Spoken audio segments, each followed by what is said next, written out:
दोस्तों, मुंबई के कुर्ला स्टेशन से लेकर के सीएसएमटी रेलवे स्टेशन तक नई 5वीं और 6ठी लाइन को बिछाया जाना था, लेकिन इस वाले प्रोजेक्ट को 10 साल पूरा हो चुका है। 2015 में ही ये वाला प्रोजेक्ट पास हुआ था, लेकिन अब तक इसका काम कंप्लीट नहीं हो पाया है।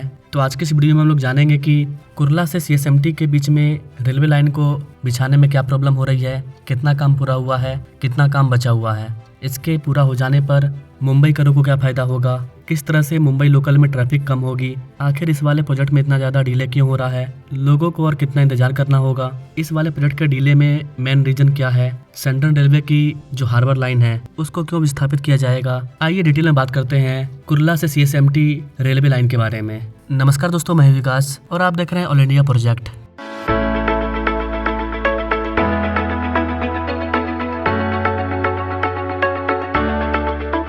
गाइस, कुर्ला और छत्रपति शिवाजी महाराज टर्मिनस अर्थात सीएसएमटी के बीच में 2 रेलवे लाइन का निर्माण जो कि 2015 के आसपास शुरू हुआ था, इसमें बहुत ही कम प्रगति हुआ है और नियंत्रक एवं महालेखा परीक्षक सीएजी ने एक रिपोर्ट निकाला अभी हाल ही में अप्रैल 2025 में। उनके रिपोर्ट के मूल्यांकन के अकॉर्डिंग ये वाला प्रोजेक्ट बहुत ही कुप्रबंधन वाला प्रोजेक्ट बन चुका है। इस वाले प्रोजेक्ट को 2 चरणों में विभाजित करके इस पर काम किया जा रहा है। कुर्ला स्टेशन से लेकर के परेल स्टेशन तक और फिर परेल स्टेशन से लेकर के सीएसएमटी स्टेशन तक 2 चरण में इसको बनाया जा रहा है। सेंट्रल रेलवे ने पहले चरण का काम पूरा करने का फैसला किया है। वर्तमान में अभी कुर्ला और कल्याण के बीच में 5वीं और 6ठी लाइन है। ये विद्या विहार के पास समाप्त होती है और इन्हें परेल और बाद में सीएसएमटी तक विस्तारित करने की जरूरत है। कैग ने रेलवे को फटकार लगाते हुए कहा कि इसके लिए जब टेंडर जारी किया गया तो जिस कंपनी ने इस वाले प्रोजेक्ट का टेंडर जीता, उन्होंने न केवल इस वाले प्रोजेक्ट का कोई डिजाइन अवेलेबल करवाया, न अच्छा डीपीआर तैयार करके दिया, जिसकी वजह से इस वाले काम में काफी ज्यादा देरी हुई।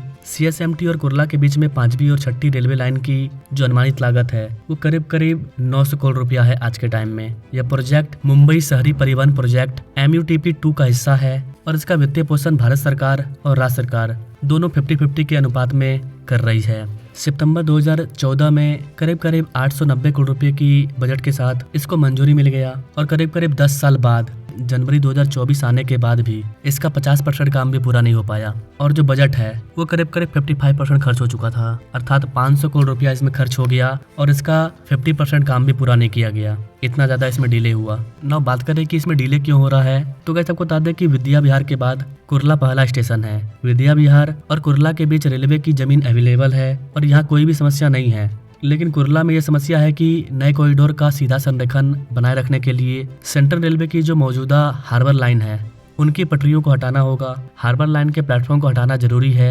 ये प्लेटफॉर्म एलिवेटेड होंगे और इनका लेआउट परेल स्टेशन जैसा होगा, जहां एक टर्मिनस प्लेटफॉर्म होगा। नए कुर्ला स्टेशन वाला एलिवेटेड रेलवे हार्बर लाइन पर तिलक नगर और चूना भट्टी स्टेशनों के बीच ऊपर और नीचे जाएगा, लेकिन चूंकि ये पूरा प्रोजेक्ट भूमि अधिग्रहण के मुद्दों के कारण अटका हुआ है और विलंबित है, इसलिए कुर्ला में भी काम रुका हुआ है। साथ ही इसमें देरी के कारण मौजूदा कुर्ला स्टेशन अधूरे फुटओवर ब्रिज और पूरब साइड सीमित पहुंच की एक दुखद कहानी बन गया है। एक तो जमीन नहीं मिल रहा है, दूसरा जो लैंड है वो सीमित है। नई 5वीं और 6ठी लाइन बिछाने के लिए देश की सबसे पुरानी लाइनों पर स्थित प्रमुख स्टेशनों में से एक मध्य रेलवे सेंट्रल रेलवे के मौजूदा सायन रेलवे स्टेशन को नई रेल लाइनों और नए प्लेटफॉर्मों के लिए थोड़ा पश्चिम की ओर स्थानांतरित किया जा रहा है, जहां एक नया रेलवे प्लेटफॉर्म मुख्य LBS रोड से सटा होगा। वहीं मौजूदा प्लेटफॉर्म जिस पर पुरानी हेरिटेज झोपड़ी स्थित है, इसको एक आइलैंड प्लेटफॉर्म में बदल दिया जाएगा, अर्थात इसके दोनों ओर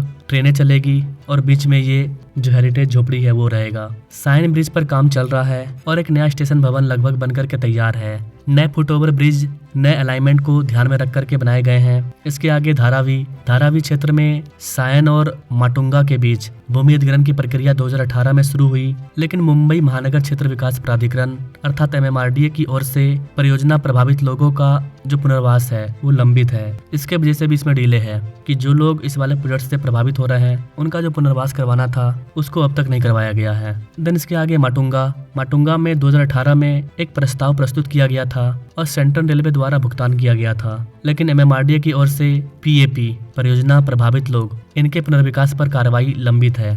तो यहाँ पर एक पॉइंट समझ में आ रहा है कि जिन लोगों का पुनर्वास होना था वो लंबित है। इसके आगे दादर परियोजना के लिए आवश्यक 17,682 वर्ग मीटर भूमि, जिसमें कि सरकारी भूमि भी है, और निजी भूमि भी है। इसके अलावा दादर में 8,555 वर्ग मीटर भूमि वेस्टर्न रेलवे से लेकर के सेंट्रल रेलवे को हस्तांतरित किया जाना था, ये वाला काम भी अभी लंबित है। तो ये जितना भी छोटा छोटा काम रुका हुआ है, लंबित है, इसके वजह से इस पूरे प्रोजेक्ट में डिले हो रहा है। यहाँ पर गाइस आपको बता दें कि पहले चरण का कार्य जिसकी लंबाई 10.1 किलोमीटर निर्धारित है, इसमें भूमि अधिग्रहण पूरा न होने के कारण ये डिले है। चूँकि गाइस MMR मुंबई काफ़ी ट्रैफिक वाला इलाका है, ज़मीनें यहाँ पर उतनी अवेलेबल नहीं है, जनसंख्या काफ़ी ज़्यादा है। ऐसी कंडीशन में अगर हम लोग मेट्रो का विस्तार करते हैं या फिर मुंबई लोकल की लाइनों की संख्या बढ़ाते हैं, चौथी लाइन से पांचवी छठी लाइन के बाद 7th और 8th लाइन, ऐसी कंडीशन में हमें कई सारे लोगों को विस्थापित करना पड़ता है, उनके घर को तोड़ करके रेलवे को पास करना पड़ता है। तो इन चीज़ों में काफ़ी ज़्यादा डिले होता है। लेकिन मेट्रो में ऐसा नहीं है। मेट्रो के लिए हम लोग अंडरग्राउंड ट्रैक को बिछा देते हैं, लेकिन मुंबई लोकल में आपको अंडरग्राउंड टनल देखने को नहीं मिलेगा। तो इस रीजन की वजह से भी मुंबई में कई सारे लोकल ट्रेनों की लाइन का जो विस्तार है वो डिले चल रहा है। परेल में स्थित उपनगरीय टर्मिनस मार्च 2019 में ही बनकर के तैयार हो गया था। 67 सर्विस होम में से 3 का हस्तांतरण हो चुका है और 4 दादर, माटुंगा, सायन और कुर्ला, इनका स्थानांतरण प्रगति पर है। सायन में एक रोड ओवर ब्रिज अर्थात आरओबी का निर्माण कार्य प्रगति पर है और इसके लिए ठेका भी दे दिया गया है। धारावी आरओबी का टेंडर कई सारे समस्याओं के कारण अभी तक पास नहीं हो पाया है। इसके अलावा 2 फ्लाईओवर कुर्ला और किंग सर्कल पर अंडर कंस्ट्रक्शन है और करीब करीब 19 में से 5 FOB का निर्माण कार्य हो चुका है, जबकि 14 FOB साइट संबंधी समस्याओं के कारण डिले है। ये सारा चीज इस वाले प्रोजेक्ट के पहले चरण में आता है। इसके बाद जो दूसरा चरण है, दूसरे फेज के लिए भूमि अधिग्रहण का प्रस्ताव अक्टूबर 2023 में प्रस्तुत किया गया था, लेकिन कोई भौतिक प्रगति रिपोर्ट नहीं दी गई और सेंट्रल रेलवे से आगे के विवरण की प्रतीक्षा चल रही है। तो इस वाले प्रोजेक्ट के पहले चरण में ही 10 साल डिले हो गया। अधिकारी के अकॉर्डिंग 5वीं और 6ठी लाइन प्रोजेक्ट सेंट्रल रेलवे के यात्रियों के लिए एक जीवन रेखा प्रोजेक्ट है, फिर भी ये 10 वर्षों से अधिक समय से अधूरा पड़ा हुआ है, ऐसा यात्री संघ मुंबई के अध्यक्ष सुभाष गुप्ता का कहना है। हर दिन लाखों यात्री भीड़भाड़ और देरी के कारण परेशान होते हैं। स्थिति बेकाबू होने से पहले अधिकारियों को इस गतिरोध को तोड़ना होगा।